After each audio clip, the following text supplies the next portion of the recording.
Hello my lovelies! Today, Sampel20 is super proud to present carrot cake or Pastel De Zanahoria. So let's begin! In a bowl, I'm going to crack 2 eggs that have been at room temperature. I'm going to add 3/4 cups of vegetable oil and 1 cup of sugar. I'm going to combine this until it becomes this smooth consistency. I'm using an electric blender, but you could use a whisk as well. Next, I'm going to place a sifter on top of the bowl and I'm going to add 1 1/4 cup of flour, 1 teaspoon of baking soda, 1 teaspoon of cinnamon, and 1/4 teaspoon of salt.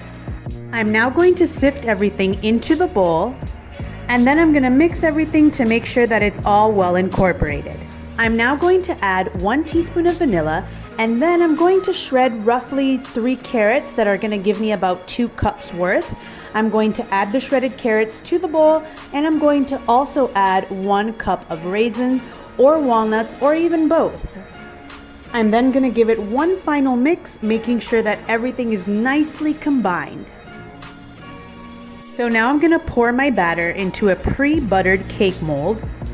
And then I'm going to place it in a preheated oven at 175 degrees Celsius or 350 degrees Fahrenheit for 30 to 35 minutes.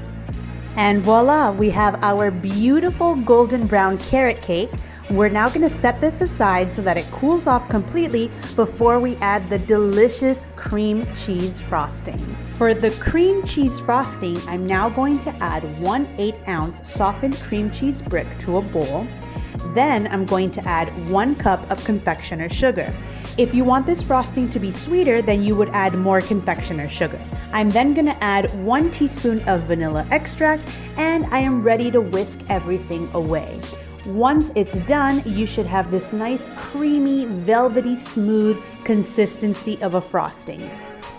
Then with the help of a spoon, a spatula, or a knife, I'm going to spread the frosting all over the top of the cake, making sure that it's nice and even.